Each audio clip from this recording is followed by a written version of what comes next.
lot of the things that we're seeing on the web now is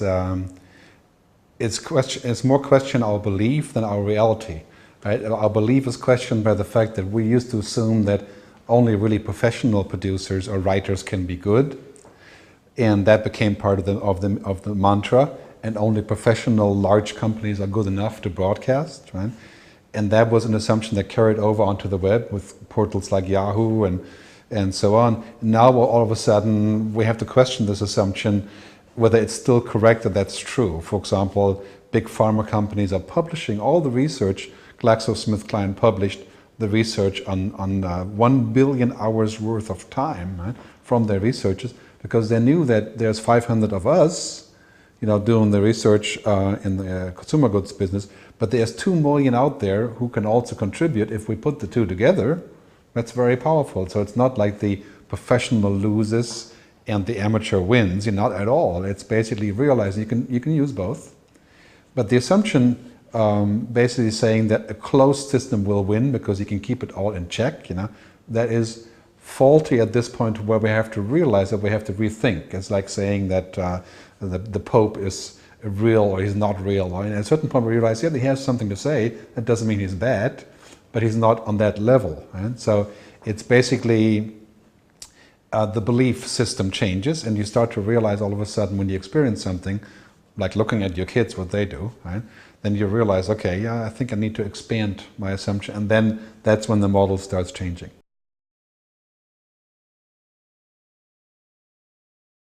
Basically, because I work with a lot of tech people, engineers in the telecom space, they like things to function, right? So they're looking at what I call liquidity. They want the current to go all the way through. It does something over here, problem solved. Okay. While in content, we're not that. Traditional content players weren't that interested in liquidity. They want the current to come in, which is the content creator, right, the writer, and they want the current to go out, which is the user. But they're not interested in connecting them, right? Because that's their function, is to not make it flow.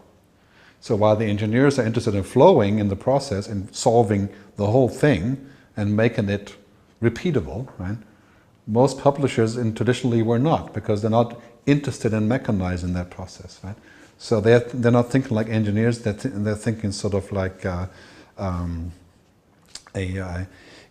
switch, right? A light switch. They make that switch. If they don't want to do it, then it doesn't happen, right? And so this is something I always say to them, think of it more like you're engineering this whole ecosystem, not just controlling it, you're making it work, and you can go away, it still works.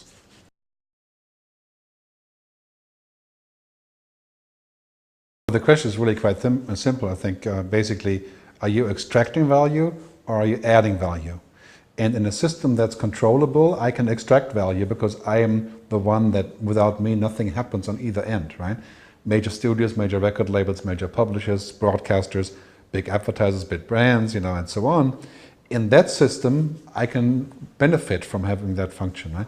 In a more open system, which is where we're going now, I have to constantly add value, because otherwise people will say, why are we doing this? Why are we still there, right? This is the Google phenomena, right? Ever since Google, people are saying, are they really crucial? Should I sign up? Should I become a Facebook member? Or should I Twitter? Should I have a blog, right? And they're constantly weighing how much value you can give them. So in advertising and marketing, all of the big agencies are facing this question every single day, right? Clients are saying, wait a minute, can't we just launch an app and go direct? Why do we need these guys, to take off all the money from us? Right? And that's a constant question now. So the system has switched from this system of what I call an ecosystem, right? Which is I hold it, I control it, I make the money, to an ecosystem. Right? So if in an ecosystem, if I don't generate value for the other pieces, I get eaten, right? Because I don't actually have any protection.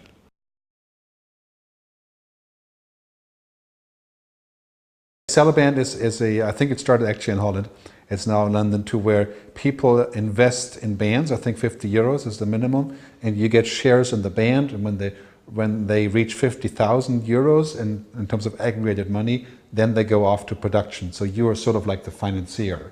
You invest in the band, and then you get certain benefits.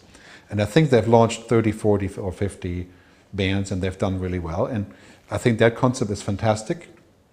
However, when that band actually gets moving, People that have participated in this, they can also spread the word and use the widget. That's also good. But when it comes to a level to where you need belief that this band is going to be worth the investment of 100,000 or 500,000, that system is not going to be. That is basically, you need a benevolent dictator. You need at that point. Right? You had the democratic process of sourcing, but you also need somebody who says, you know, I'm XYZ. This is put my money here. You need both. There may be cases where you don't, but by and large, you know, a big jump has to happen. This is the role of the future labels. It's the role of the media companies to take it to the next, based on what the crowd says.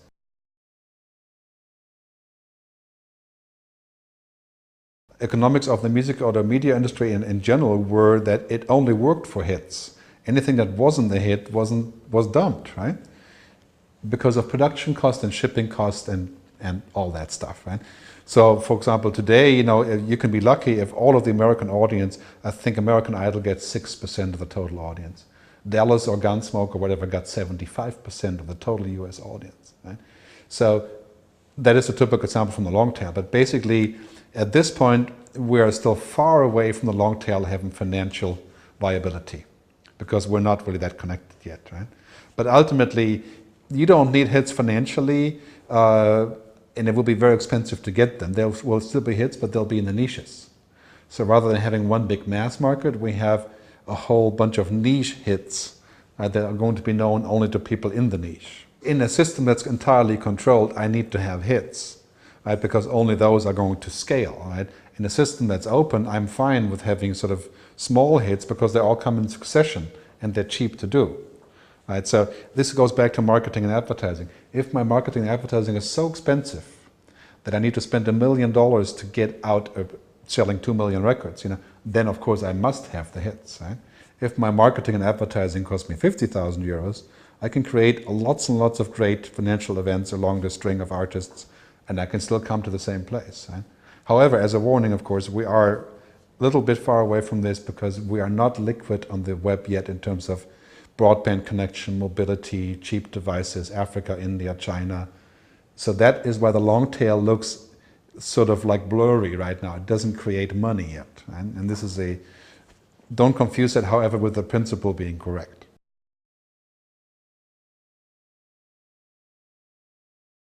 What has been learned in the media business for the last 50 years since television is that the more we controlled both sides of the equation, or all sides of the equation, which is production, creation, distribution, payment, marketing, if we control all of this, we are wildly successful if the content is good, right?